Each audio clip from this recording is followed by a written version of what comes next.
What's going on, people? Is Ashley Rak-Su, and today I have got a very special guest. I am interviewing the Tasmanian Devil, who is about to make his introduction into the world of Misfits. So, I guess I'm gonna call you Taz. How you doing, brother? Uh, Taz is all good, man. I just want to say thank you, everyone, all the support, all the haters. I mean, I accept all of it together. I mean, this is gonna be my debut, and I just wanted to, you know, introduce myself to everyone because I know a lot of people don't actually know me, and I am at the moment a nobody, so I understand that. But I just wanted to introduce myself, and hopefully, you get to see more of me. All right. So first off, you're not a nobody. Yeah, you're already a somebody. You've been making content. You've got a life. Working ourselves, man. You know what I mean? You got a journey. So I'm a firm believer in everybody is a somebody, nobody's a nobody. But the Yeah. number one important question is, who the hell is Taz? Like, fill us in. Who are you? No, so basically, my name is Taz. My real name, actually, if people want to know that, it's Rodolfo Molina. But it's a very Spanish name. I'm Filipino, so that's where my ¿Y name hablas comes from. español But también? nah, me no entiendo. Un You poco. understand or speak it? A little bit, a little bit. All right. But yeah, I'm Filipino. I'm guessing you want to know like stature, height, all of this. No, So I I, am I mean, five I foot mean, two. I mean more about you as a person, bro. Like, so for me and for a lot of other people, you just popped up out of nowhere, and you are on the biggest Ah, social yeah. media boxing platform, influencer platform that there is. So, where were you born? Where do you grow up? Like, what do you like? Why you hit? Do you get what I'm saying? Like, who is Taz? Yeah. No, so I'm based in London. I'm Filipino. I've been here for, ever since I was 10, I'm 26 now. I've been boxing, like I picked up boxing at the beginning just because I was homesick. Like when I was young, like I didn't really have anything to, remind me of home. And boxing, as Filipinos, boxing is one of our most favorite sports. So that's just the thing that really made me feel like home. So I was boxing since I was 10, but the opportunities didn't really come to me. Like being in a strict Asian household, boxing, sports, this and that wasn't really a priority. Yeah. So I wasn't allowed, first of all, to actually compete in the amateurs because you need parents, permission for all of that. And no one really allowed me. So there was a hurdle at the beginning there. But my love for boxing was always there. Like it was always a passion of mine to one day be able to actually pursue it as a career. Okay. Something that yeah, just like a dream of mine as a kid, really. But the opportunities just kind of like I just really had like bad luck. Like I ain't blaming nobody for it. Just the politics of the game. It's quite, it's quite hard. I But feel and you. getting opportunities, it just feels like you can knock on every single door and every single one of them, can close on you. And that's Okay. really what happened to me in like my journey. And so you moved over to the Philippines. As I'm from the Philippines as a child. Who did you come with and why? Just me and my parents, because my parents was working here Okay. as they were nurses. So they just brought me up here to like, live together, really, as a family. And yeah, it was tough at the beginning. I didn't know no one. I didn't know how to speak English, Well, as you most didn't know how to immigrants will speak probably any know. English when you moved here.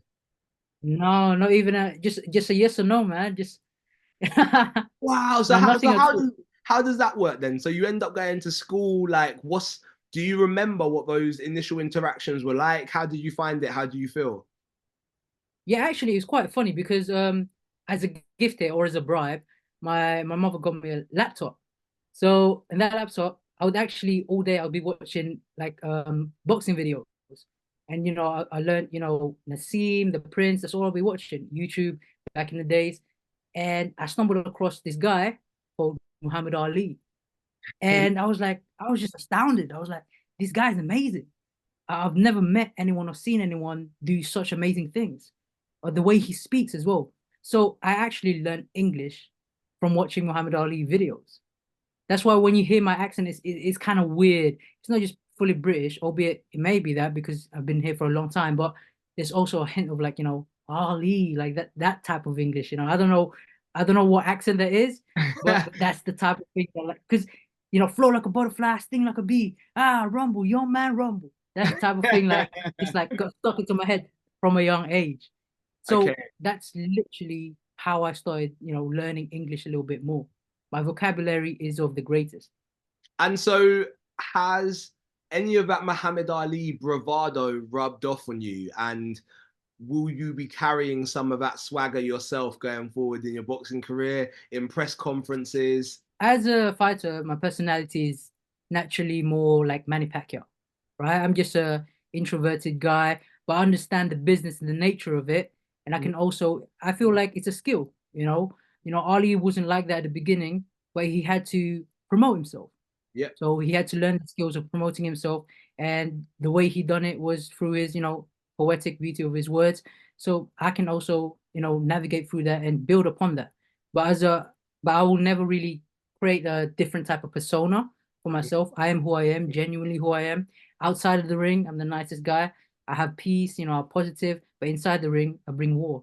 And that's my whole thing. we love the juxtaposition. I feel like I'm kind of in a similar camp towards you, where if you see me on a normal basis, I am very calm.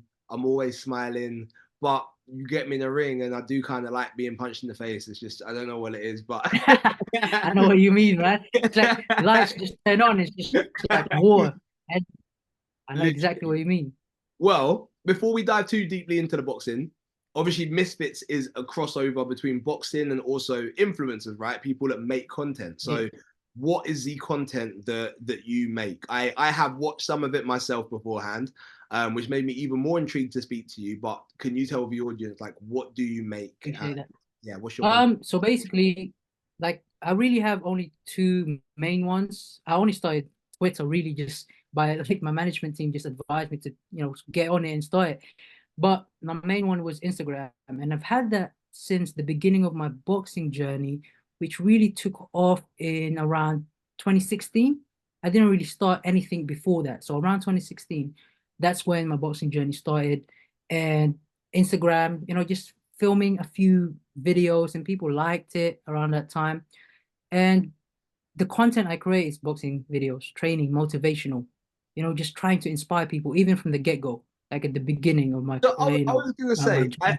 I feel like you are underselling it to say that your content is boxing videos because actually you delve into people's relationships issues, you delve into where people's mindset should be when they're going through tough times as well. There's also some religious stuff on there too. Oh yeah, definitely. So where No, did that's where I started. That's the Instagram. But then after I had this, I call it the devil's exile, right? That I took away from boxing, like 6 years away from it, and I'll delve deeper into that later. But in terms of the content I started producing after that, during that time, I started delving more into motivational and like podcasts, and like looking at the topics may not be controversial or not, but just topics that can help people or things that people may be looking for a guidance, some sort of guidance, whatever it may be, spiritual, you know, everything that people really want some sort of guidance from. I just started helping other people in the way that I can, and that is through podcasts. So TAZ Talks over here is my podcast, and that I can portray or share my journey because I've been through a lot. Like when you really get to know me and know my story, it's I've been through hell, like honestly, and can that's you really just share? what my content is about. Can you share some of that? Because I feel like whatever you went through obviously helped you go back to boxing. It's helped to shape your personality as Yeah. you are at the moment, and will inevitably have an impact on who we see in that ring. So, I guess, can you share an experience of going through proverbial hell? Yeah, so it all started in 2017 when I had my first fight. It was my debut in it's a white collar boxing. It's a boxing league. It's one of the biggest in London at that time, but in England, it's a Queensberry Boxing League. And at the time, I had my debut and everything was set to go, the right path, this and that. But that was supposed to be the beginning of my journey. But when I lost, I just never, like when you lose, you just feel so. I didn't take that loss well. I just felt so despondent, so like discouraged, and I just didn't see a future in it. Because my mentality is winning or nothing. Like you have to win, and if you ain't winning, what's the point? What's the point of competing, right? And at that time, I just said, you know what? I tried to, really boost my career when I took that loss, and then started training again. But it was just difficult to find the right trainers at that time, the right opportunities, because I feel like for success, most people, um, sorry, can you see me? I've lost your camera for some reason. Uh, Let me just sort that. Oh Out. yeah, you're back. Yeah. So like for most people, you kind of want to expedite success. Like if I have to get it by this year, I can't spend that long, right?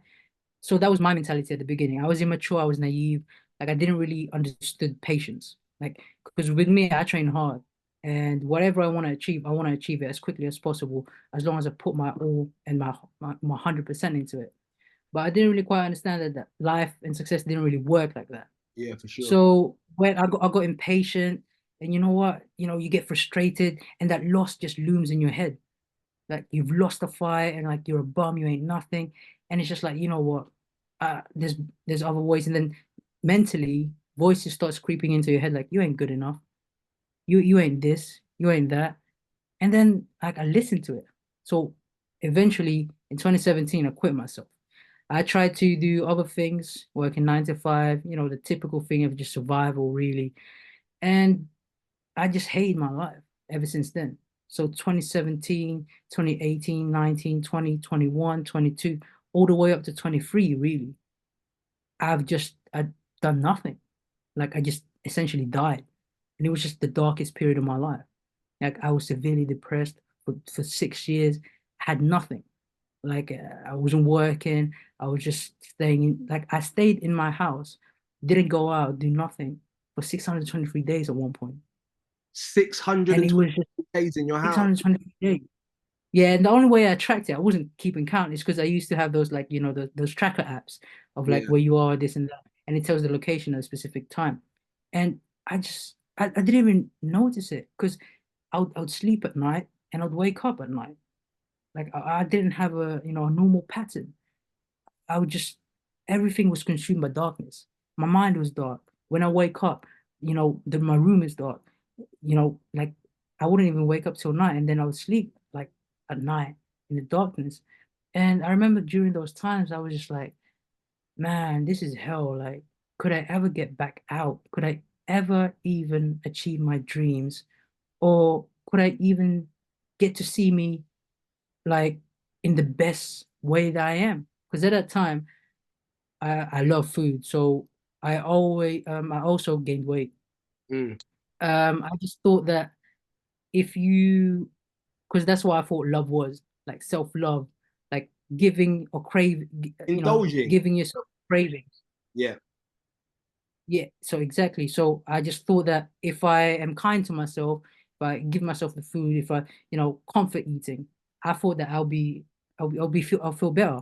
But eventually, I mean, I was eating like 6 times a day at one point.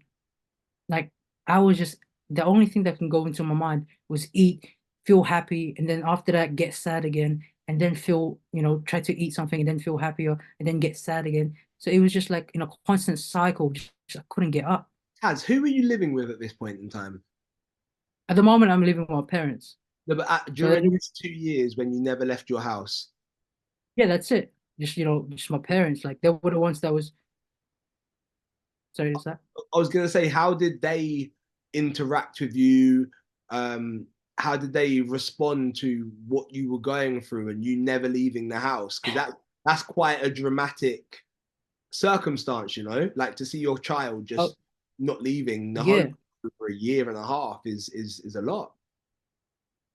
I mean, they already knew that I was, mentally I was suffering, but my mother was always supportive of me, and that's a blessing. Like she was always, loving, caring. She was always understanding.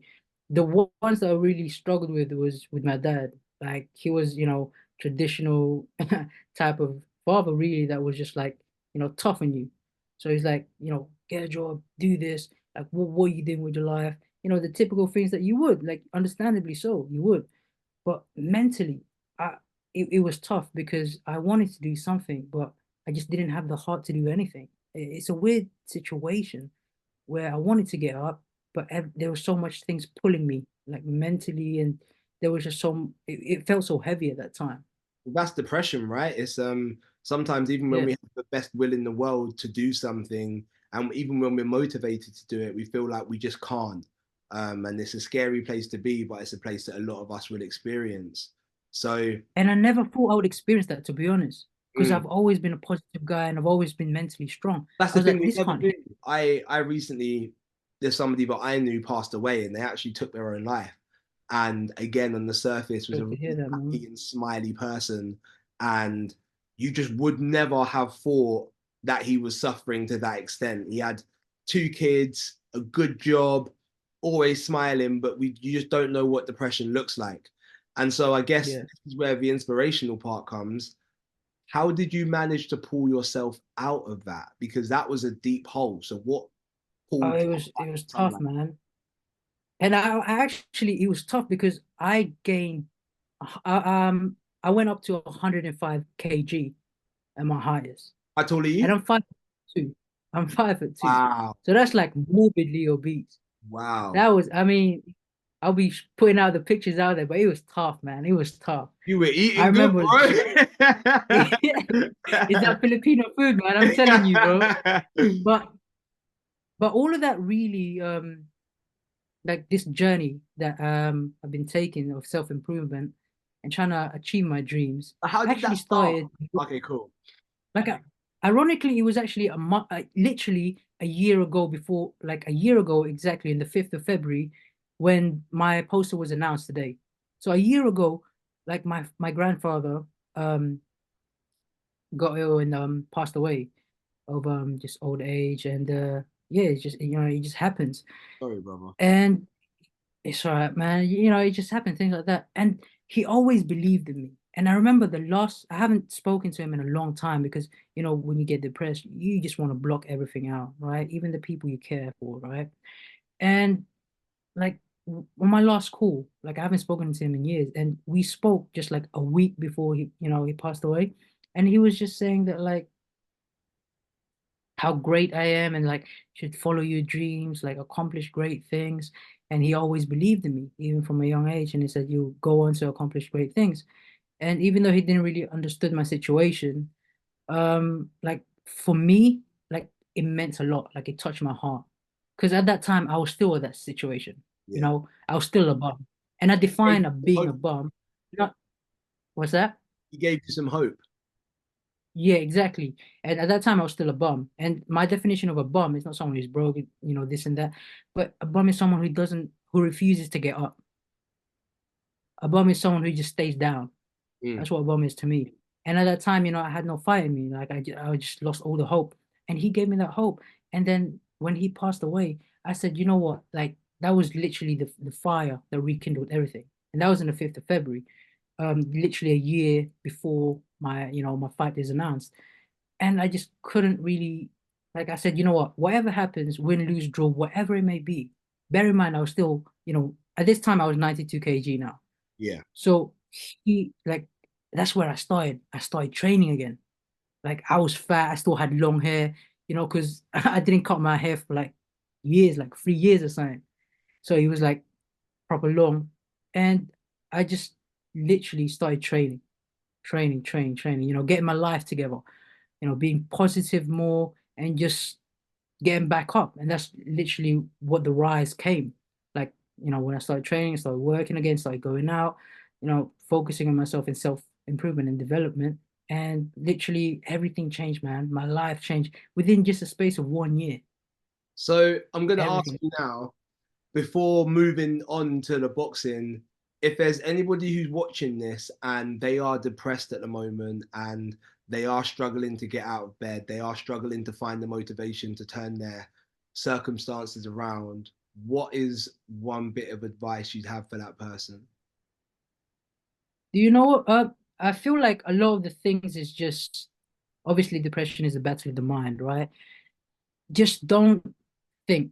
And this is a quote that I like, I read that helped me get through it. It's like if you rage war in your body, you will have peace in your mind. So just work, whatever it is, be active, go to the gym, train, or do something that is physical that can literally take you out of your mind. Because a lot of the times like we get depressed, when we're alone, when we let our thoughts get the better of us. And literally that's what I just done. I just stopped thinking about anything, fears, failures, whatever it may be. I just started working, I just started grinding. And this is where I got it today. Amen. Congratulations, brother. I'm glad you got through the other side and look at I where you appreciate are that, now. man. So, onto the boxing. How much experience do you have? How many fights have you had, and what is your record? So like I said, my boxing experience is that I've been boxing for 16 years, but Yeah. that's just training myself, training some every now and then training with other coaches. But I Mhm. never really had the proper coach to train me all the way. So that boxing experience is really self-taught, learning from YouTube, watching Instagram, people on Instagram like Lil don't know if you know him, Lil Crawcraw, Yeah, yeah, Ray yeah, Moo. yeah. Adam Saleh, all these guys, these are the type of people I used to watch, and I'll just like learn from it. And and Face Sensei, I'll watch him as well. So I'm a self-taught boxer essentially. So you'll never really find my boxing style anywhere because I didn't take the same path as most people did. So the way I fight is a completely different, like it's just a different mix. Describe it. Describe your fighting style.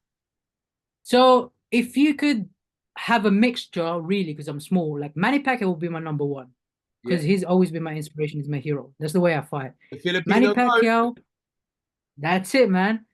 Roberto Duran, Okay. Old school. Yeah. Mike, Mike Tyson, just Hmm. like the way I hook and like the power and explosiveness, and the Prince, just like the way I mix everything around. So that's literally my style, What and did you obviously think of mixed together. what did you think of Ben Whitaker? Did you see his fight on the weekend? I mean, I feel like he's the goat in the making. Like I Yeah, for said, the real. hype is real. The Yeah, hype man. is real. Ben Whitaker is that guy. Because that's what I'm saying. Like, I also have this natural instinct in the ring. Like, I just feel like a home. It's just certain things that you can't teach. And that's like the natural instinct, Yeah. like being comfortable in that ring. And that's what Ben Whitaker has. That you can't replicate that. You can't teach the way he fights. So, how many fights have you had then? Is it just that one white collar fight? So I had an amateur fight in 2015, but I dislocated my shoulder during that time. So Okay. so that was like a loss disqualification. And Yeah. then I moved on to white collar in 2017, so Yeah. 2 years in between. And I got yeah, that was a loss as well. So like I said, 16 years of experience. However, I still even haven't had a win. Do you know Okay. what I'm saying? So So, so you're about to jump into the tournament on Misfits for the light heavyweight yeah. challenger spot, right? The interim belt, with ultimately a shot against Dean the Great on the line. Now, Wait, did the you say light heavyweight? no, lightweight, sorry. No, wait, no, I was about to say, man. I was about to say, like, I ain't ready for that. Sorry, for the lightweight belt, right? Yeah, And the lightweight division is potentially the most stacked division in Misfits. And you will be coming up against any one of Waleed Sharks, Yadi Gang, Ace Musa, Lil Krakra, someone who you grew up watching, right? yeah. Joey Knight, who put on a devastating performance, and as of today, the Argentinian king. What gives you the confidence that you will be able to compete with these guys, knowing that you are currently 0-2, right? And you have been Yeah. self taught, and a lot of these guys have had professional boxing coaches, multiple fights, Golden Glove winners in America. Like, what gives you this confidence? Why did you say yes to coming into the tournament? It's not really confidence in myself. It's the confidence in something bigger than myself. Like God, that hope within you. that you can be better than what the world tells you. Hmm. Because if you look at the record, if you look at yourself, like people, if you look at the world, people will tell you like I'm too small, I ain't got the experience, I'm this, I'm that. Yeah, but if you close your eyes, if you work hard in it, you can actually achieve everything that they tell you that you can't achieve. So I just work hard in my mind. Like I can achieve anything that I can if I just work hard in it. And if I just, because I have the natural talent, so to Yeah. speak, right? I have the speed, I have the power, explosiveness, the footwork.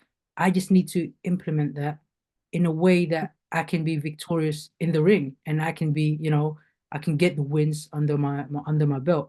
And if you look at through history of boxing, there's many people that reinvented themselves.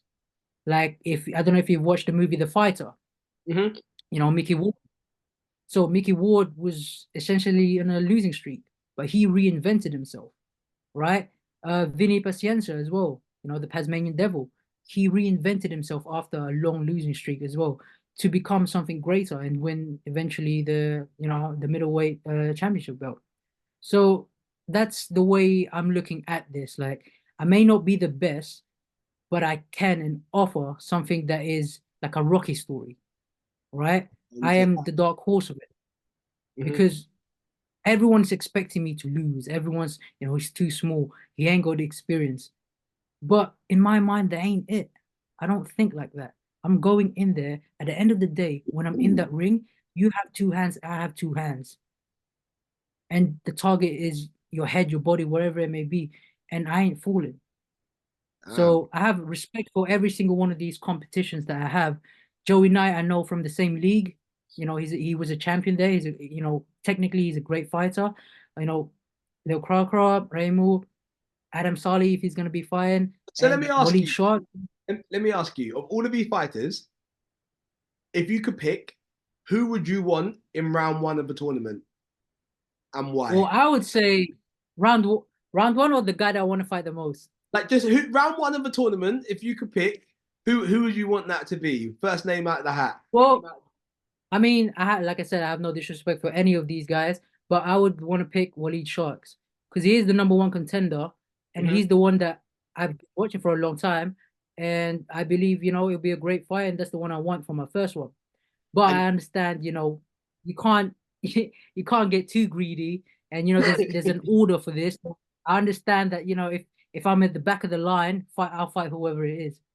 if you fight against Willie Sharks, how does that fight go? War, like I said, whatever fight it may be, I ain't, promising anything, but I can promise one thing: war. That's what I bring to the table.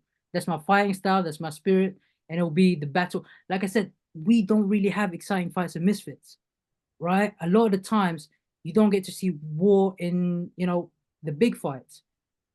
But if we just get the entertaining fights out there, then it puts a stamp on Misfit that this is legit. This is changing the whole boxing scene. I hear it. I hear it. And is there anybody on that list that you would be a little bit disappointed about if you got them? Whether it because whether Um, like we know they're a really hard fight, or they're not as big of a profile, or you're not a fan of them. Like, who would you rather just, I don't really want to fight that person. Honestly, no one. Like, I respect these guys, and who am I to say that? Like, I just got this opportunity out of nowhere. Well, I've been knocking on the door, but like, I'm really like the way I look at it, I'm a nobody. I ain't big headed, and like, I'm just training my hardest to fight and potentially, beat these guys. And I just want to give the fans an entertaining fight. But I ain't gonna be, disappointed or say that, like, I don't want to fight this guy and this and that. Like, I'll fight whoever it may be. I hear it. And what happens if you win this tournament and you end up getting the fight against Dean? Like, what You mean when? You mean when? when what I'm happens when joking. you I'm win this joking. tournament and you end up getting the shot against Dean? What impact does that have on your life? What impact does that have on the content that you create? I mean, look, I've been creating the same content for a long time. I've been editing, creating content like that, spending hours on it when no one even watches. So in my head, this is just create the same, I'm going in the same path, creating the same content. Only this time I'll have more eyes in it, more views, and I can help more people. Yeah. Like that's the only really thing that matters to me. Whatever opportunity may come, I'm blessed and I'm thankful for everything. But in my victory, my win is if I can just get that one person, if I can just help that one person get out of the darkness and help them fix their life. I mean, that'll be amazing. That's my goal, to inspire people. Do you know what? After you said that, that's absolutely beautiful. I hate to ask this next question. Right. But Go on, man. Far okay, away. what happens if you were to lose? Like you go through fight week, you are introduced to the world of Misfits. I think a lot of people are going to fall in love with you and your personality because you've got quite an inspiring story and you want to help other people, which I think is great. Um, Bro, if let me are you turning it back on? okay. Cool. Yeah. Yeah, if for whatever reason you were unsuccessful in your first fight, what would the repercussions of that be for you? How would you feel? Nothing, man. 'Cause you have to understand, like, I've lost everything in life. Like, I've lost, like, the things that I valued the most, I've already lost. So what have I got to lose?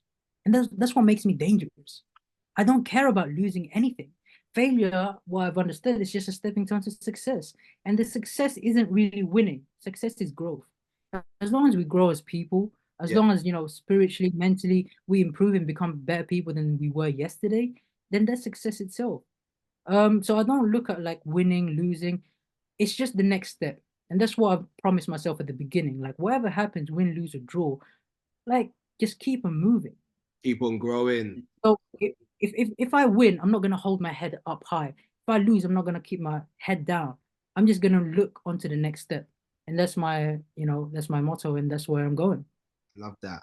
Well, when you come over to Misfits, you will not be the first Filipino. There is quite a strong Pinoy contingent within our world. With Yay! A double season. AJ Bunker, who's a good friend of mine, and then the one and only legend Salt Pappy as well. What does it mean to be joining your That's our Filipino? king, man. Hey, Like don't forget Jay too. Don't forget Jay, Small Spot and Jay. I said small spot and Jay. Oh, yeah. Yeah, I didn't yeah, hear I'm it. the Sorry, first my person bad. I mentioned. Jay's my guy, but yeah, how does it feel to be joining them, and what significance does that have as a Filipino who's been a fan of the space to be joining them? I mean, it's an honor, right? It's every Filipino kid's dream, really, to like, really, essentially, most boxers, especially kids nowadays, that's their dream to be fighting on Misfits, be in a big stage. And really, like I said, I love my people. I love my people, and I just want to inspire Filipinos because that's where I came from. If you don't know me, like I grew up in the mountains, like with no electricity, with nothing, right? So if I could inspire people, if they could see me, it's like, hey, he came from the same place I came from, and like he's in the big stages. So Like that's my goal. what impact did Salt Pappy have on the Filipino community? Like as he was Oh, making his massive. and knocking people out, like what within the Filipino community in the UK and back home, what was the impact of Salt Pappy? I mean, massive, man. He was like essentially for especially for the kids, he was like a hero.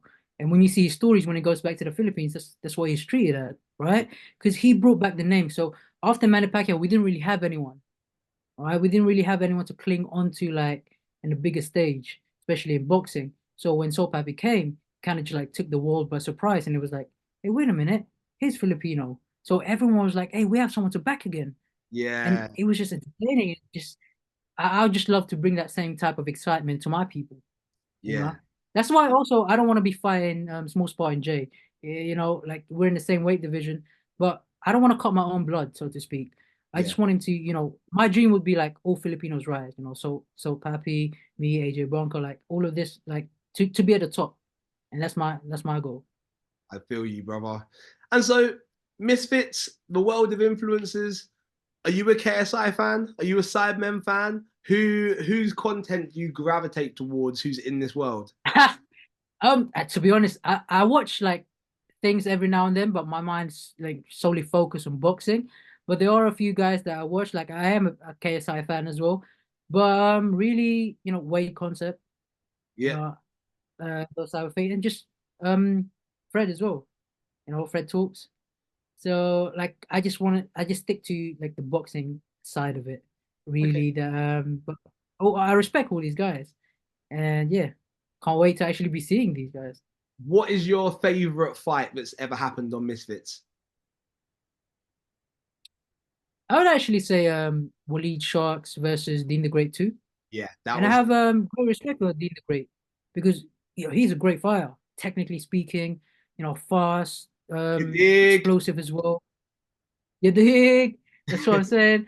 And he's actually like I like the way he fights, and hopefully, fingers crossed, I get to go to war with him one day.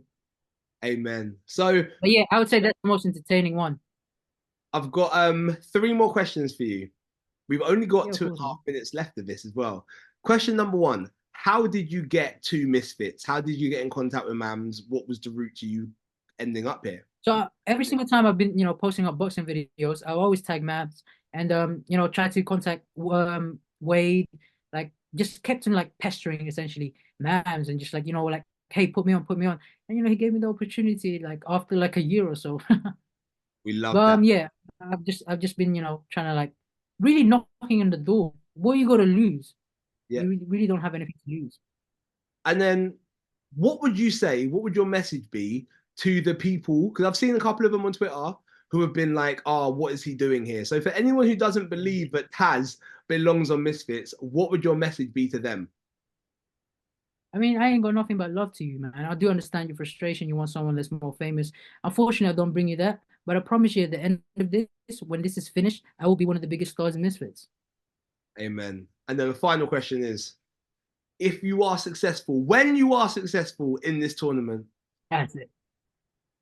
if you go on to then beat Dean the Great as well, what would you want next? What's the ultimate goal for you? If you're on a 4 or 5 fight winning streak and you can fight anyone, Actually, ultimate. I actually already have it planned. There's this guy that by the name of Erickson Samuel. I'm a big fan of his. I've been Yeah, following him for a long time. He's a beast, and I know that the way I fight, and if I fight him, is gonna be one. It's gonna be one of the most entertaining fights, and that's the one I want to fight. hey, we love. After that, Listen, I'll be meeting him at welterweight because he's a bit heavy. Catchweight at welterweight. we'll be praying that that Yeah, happens, brother. But Taz, it's been a pleasure speaking to you. I'm gonna talk to you on Twitter anyway. Big love, bro, and I'll catch you soon. appreciate that, bro. Thank you, thank you. Bye bye.